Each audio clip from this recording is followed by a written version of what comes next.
ভাত খাইতে পারে না কিরে হ্যাঁ গং রাখিয়া তো কি দি এই বহরে রইছে না কথা বল একদিক দিয়ে পাহাড় আর একদিক দিয়ে সোমেশ্বরী নদী আর সামনে যে ফ্ল্যাগটা দেখতেছেন এই ফ্ল্যাগের ওই সাইডে ভারত এই সাইডে বাংলাদেশ।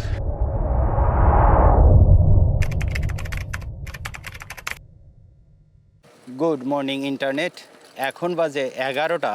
আমি আছি বাংলাদেশের ময়মনসিংহ বিভাগের দুর্গাপুর থানায়। আজকের এই যাত্রাপথে অনেক কিছু এক্সপিরিয়েন্স করব এবং আপনাদের দেখানোর চেষ্টা করব।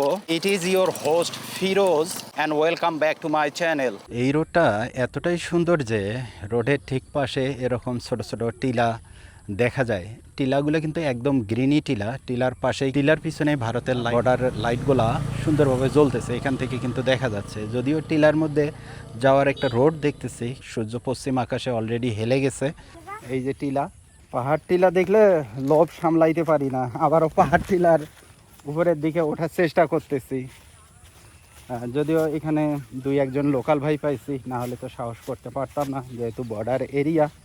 আমার সামনে যে উঁচু টিলাটা দেখা যাচ্ছে, এই উঁচু টিলাটা পর্যন্ত আমরা উঠতে পারবো, তারপরে আর আমাদের বাংলাদেশের জমি নাই, যার জন্য ওদিকে আর যাওয়া সম্ভব হবে না।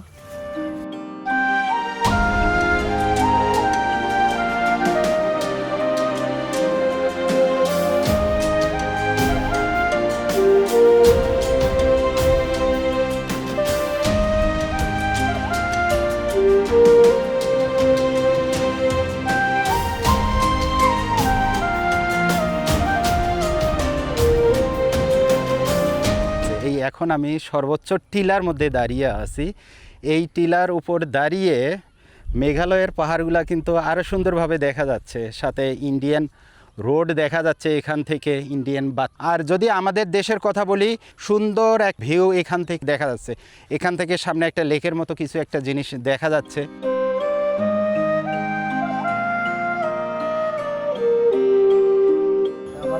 দুর্গাপুর জেলা নেত্রকোনা, আমাদের গ্রাম অনেক সুন্দর, আসবেন দেখার জন্য। পাহাড় আছে, কেন আসবেন, এখানেও আসবেন। গতকাল সন্ধ্যায় যখন এখানে এসেছিলাম, 5:15 বাজে, কিন্তু একটু পরে সন্ধ্যা হয়ে যাবে। পরবর্তীতে এই আমার পিছনে যে পাহাড়গুলো আছে, ছোট ছোট টিলা, ওই টিলার উপরে গিয়েছিলাম এখানকার কিছু লোকাল ভাই ব্রাদার নিয়ে। পরবর্তীতে ইনার সাথে দেখা, গতকাল রাতে ইনি আমার থাকার ব্যবস্থা করে দিয়েছে এবং যে নিজেই ঠিকমতো চলতে পারে না, সে আমাকে খাওয়াইলো। এখন আমি এখান থেকে বের হব। মানে আঙ্কেল আন্টিকে অসংখ্য ধন্যবাদ, তারা কষ্ট করে আমার খাবারের ব্যবস্থা করে দিয়েছে। এখন আমি চীনামাটির পাহাড়ের দিকে যাচ্ছি। কাকু ভালো থাকবেন, ইনশাল্লাহ আবার কোনো এক সময় আপনাদের সাথে দেখা হবে হয়তো। সব থেকে এখান থেকে যে কষ্টের ব্যাপারটা নিয়ে যাচ্ছি কাউসারের জন্য। এক ছেলে আছে, এক মেয়ে। ছেলে কোথায়? ছেলে প্রতিবন্ধী, ও দোকানদারি করে। এক ছেলে শুধু? আর আপনার এইটা হচ্ছে দোকান না? মেয়ের ছেলে, কিন্তু হিসাব তো সবকিছুই বোঝে দেখলাম, সব বুঝে, কিন্তু একটু অ্যাবনর্মাল আচরণ করে না? হ্যাঁ, ভাত খাইতে পারে না? আচ্ছা আচ্ছা, তাহলে তো সমস্যা অনেক। হাঁটতে পারে? হাঁটতেও পারে না, কথা বলতে পারে?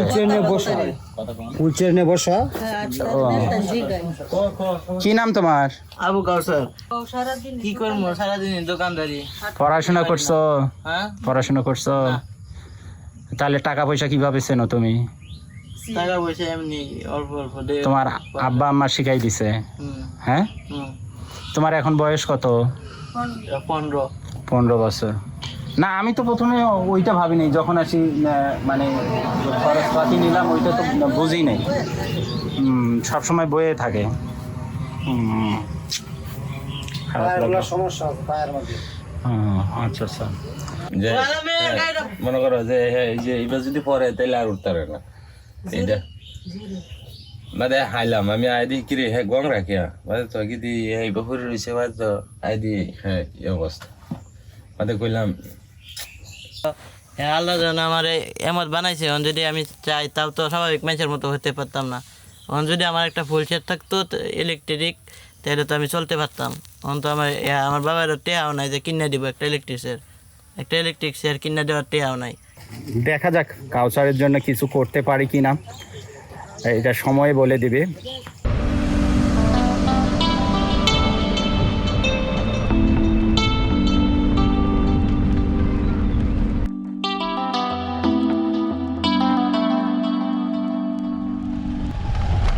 আচ্ছা ভাই, সাদা পাহাড় এদিকে কত দূর আরো?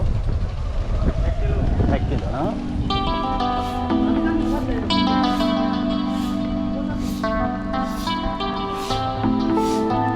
সাদা পাহাড় ভেতরে ঢুকে পড়ছে, কিন্তু এখানে সাদা পাহাড় কোথায় সেটাই তো দেখতে পাচ্তেছে না।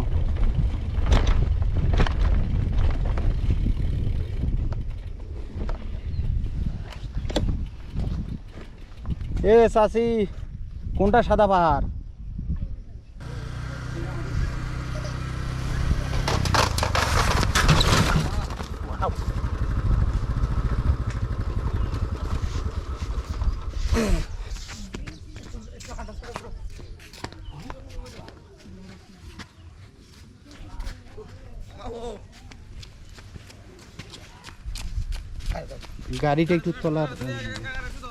গাড়িটা একটু তোলার, সে উষ্টা খাইলো কিসে?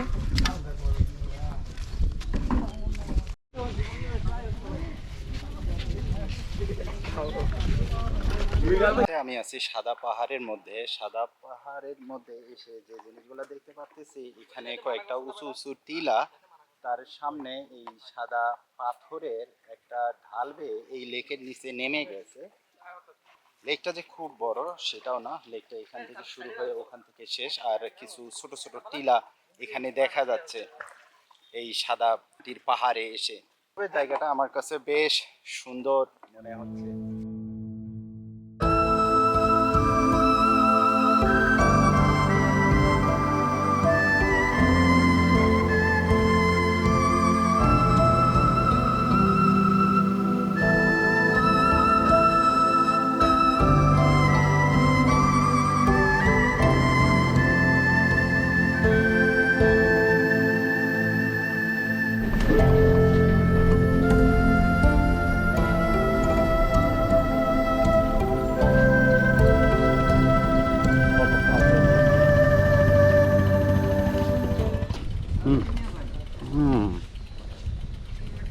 স্পেশাল মানুষদের জন্য স্পেশাল নৌকা।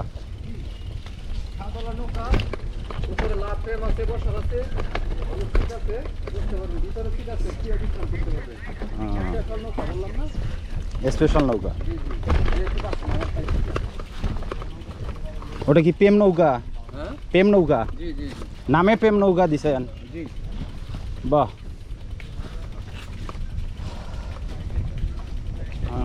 সুন্দর তো অনেক।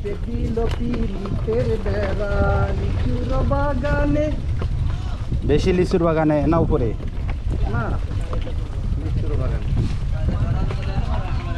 সোমেশ্বরী নদীর ধারে, এখান থেকে বাংলাদেশের কিছু দূর পর বাংলাদেশের ল্যান্ড শেষ হয়ে গেছে। আমার ইচ্ছা এই নদী পার হয়ে ওইদিকে একটা বর্ডার রোড আছে, ওই রোড ধরে আমি সামনের দিকে দুর্গাপুরের দিকে অগ্রসর হব। নদীর সামনে তো নৌকা অনেক দাঁড়ানো আছে। এখন নৌকা কখন ছেড়ে দিবে এটাই তো হচ্ছে বড় সমস্যা। ও, এখানে অনেক দোকানপাট দেখা যাচ্ছে। হ্যাঁ, এখন এই নৌকাতে করে সোমেশ্বরী নদী পার হচ্ছি। এই পাশে রোড থেকে নদী পার হয়ে আবার বর্ডার সাইডের রোডে ওঠার চেষ্টা করতেছি।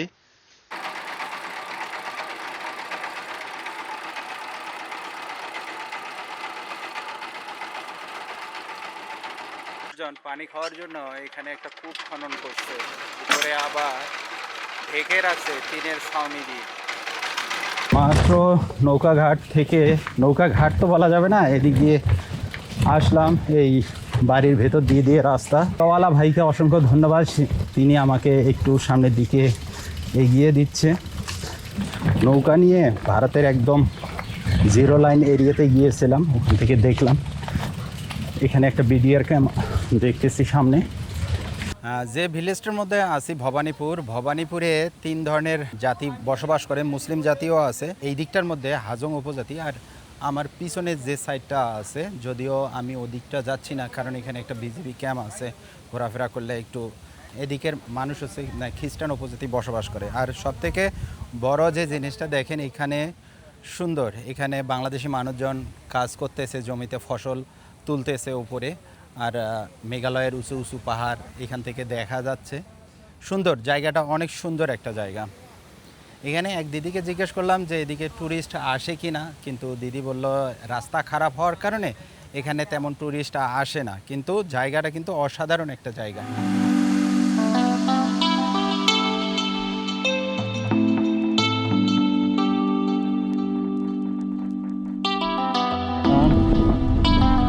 চিকন ব্রিজ ছিল, কিন্তু ব্রিজটা ভেঙে গেছে, যার জন্য একটা কাঠের ব্রিজ এখানে তৈরি করে দিছে। আর সামনে দেখেন ভারতের একদম কাছাকাছি দিয়ে যাচ্ছি।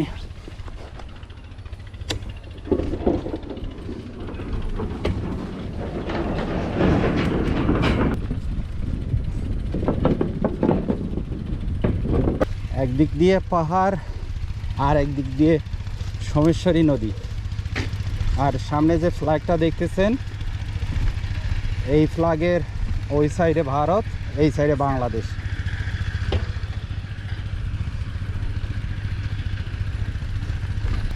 বর্ডার পিলারের সামনে দিয়ে যাচ্ছি। এখানে আবার একটু বাঁক খেয়ে উপরের দিকে গেছে বর্ডার পিলার। বিজিবি আমাকে জিজ্ঞেস করতেছে কই যাচ্ছ, কোথায় যাচ্ছ, যেহেতু বর্ডার একদম কাছে। এইখানে এই মুহূর্তে আমি আছি তিনালি বাজার, অনেক গারো উপজাতি দেখা যাচ্ছে, মিশ্রণ।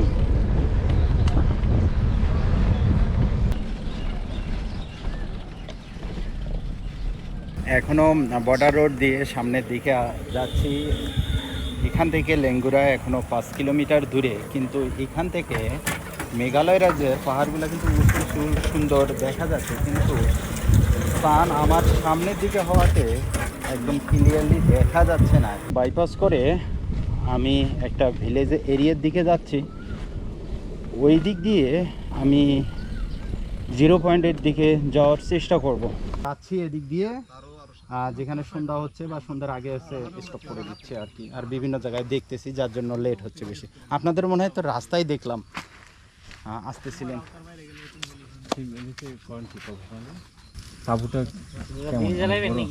না, 2 জন থাকা যায় আর কি, কোনো সমস্যা তো হয় না মাঝখানে। এই মুহূর্তে আমি জঙ্গলের মধ্যে 7 শহীদদের মাজারের ভিতরে। এখান থেকে বাংলাদেশের ল্যান্ড শেষ হয়ে গেছে, তাই আর ভিতরে যাওয়া সম্ভব না। এখান থেকে ইন্ডিয়ান একটা ব্রিজ দেখা যাচ্ছে, আর এখানে উঁচু উঁচু পাহাড় দেখা যাচ্ছে, সুন্দর একটা জুম ঘর ওখানে সামনে দেখতেছি। আজকের এই ভিডিওটা বাংলাদেশের শেষ সীমানা বর্ডার থেকে শেষ করতেছি। অলরেডি সূর্য পশ্চিম আকাশে হেলে গেছে, মেঘের আড়ালে ঢুকতেছে, ঠিক তার নিচে পাহাড়। যদি ভিডিওটি ভালো লেগে থাকে অবশ্যই লাইক করবেন, ফেসবুক থেকে দেখে থাকলে পেজটা ফলো করবেন, আর ইউটিউব থেকে দেখে থাকলে চ্যানেলটা সাবস্ক্রাইব করবেন। হোপফুলি আপনাদের সাথে দেখা হচ্ছে আবারও নেত্রকোনার অন্য কোনো জায়গা থেকে। টাটা।